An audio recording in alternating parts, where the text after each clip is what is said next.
J'ai fait le tour des locaux dégradés au tribunal judiciaire d'Aurillac.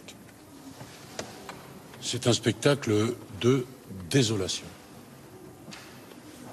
On a notamment dégradé le lieu d'accueil du justiciable, du matériel informatique, des bâtiments.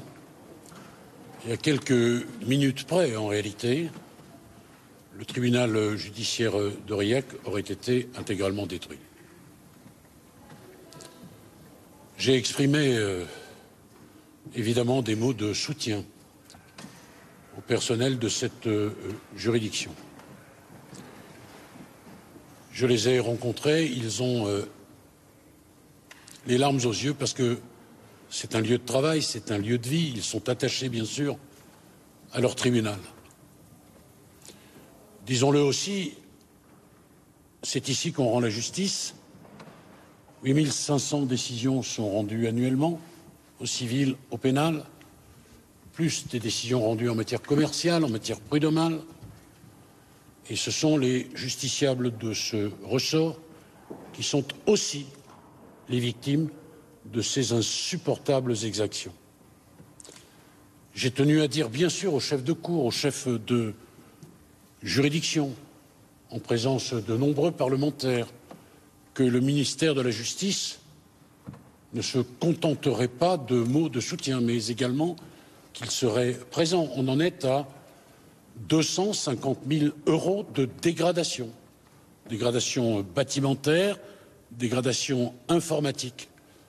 Et je veux louer le courage des magistrats qui vont, dès demain, reprendre le cours ordinaire de la justice dans des conditions, vous l'imaginez, particulièrement difficiles. Mais je veux aussi exprimer ma colère. Parce qu'on entend de plus en plus fréquemment cette petite musique de la désobéissance civile. Un certain nombre de minorités, souvent, se croient obligés de s'affranchir de la loi, qui est notre règle commune.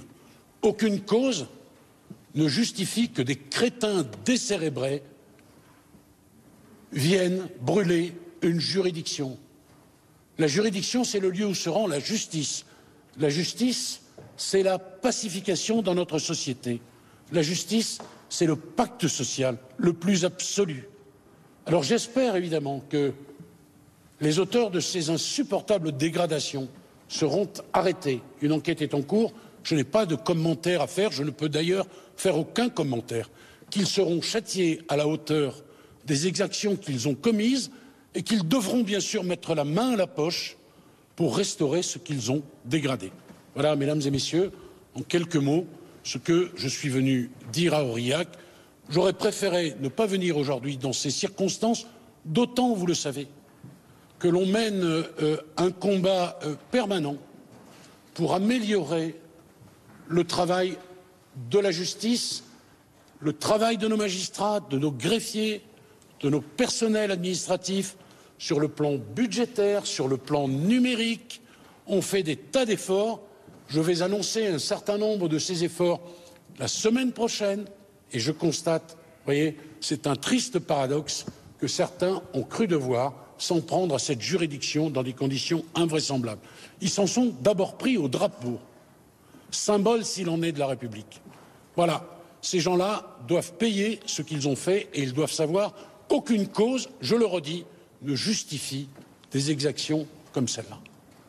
On vit ensemble, nous avons des règles communes, ça s'appelle la loi, ça mérite d'être respecté et c'est avec fermeté que la justice doit rappeler à ces gens-là quelle est la règle commune.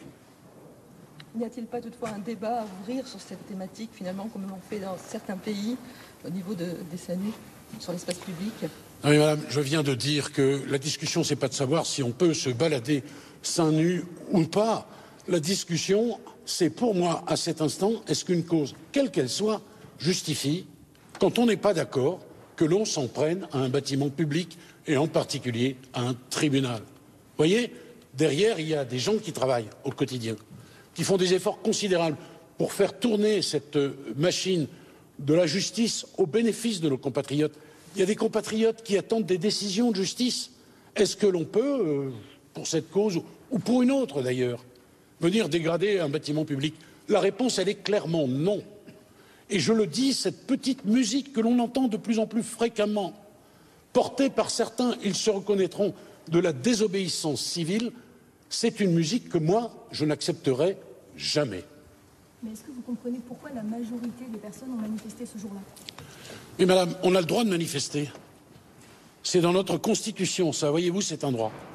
Mais on n'a pas le droit de s'en prendre au drapeau. On n'a pas le droit de dégrader, comme vous l'avez vu, un lieu qui est un lieu d'accueil du justiciable. On n'a pas le droit de casser le matériel informatique. On n'a pas le droit de brûler des dossiers. On n'a pas le droit de dégrader du bâtiment qui est notre bien commun. Ça, c'est la ligne rouge qui est infranchissable. Que l'on manifeste, et encore, madame, d'ailleurs, dans des conditions qui sont prévues par la loi, bien sûr, mais pas qu'on vienne dégrader. Ça, c'est insupportable. Et ceux qui encouragent cela ont une très très lourde responsabilité. Parce que demain, vous êtes susceptible d'attendre une décision de justice.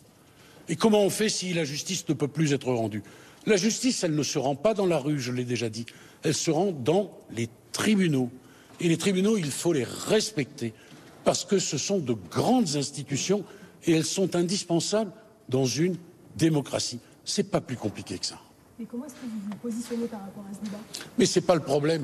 Vous n'allez pas me demander si je suis pour ou contre le fait qu'une femme puisse se promener dans la rue les seins nus. C'est pas ça que je suis venu dire à Aurillac. Ce que je suis venu dire ici, c'est qu'on ne touche pas à la justice de notre pays et que ceux qui ont fait ça doivent être poursuivis, doivent être punis et doivent mettre la main à la poche. Une dernière question, s'il vous plaît.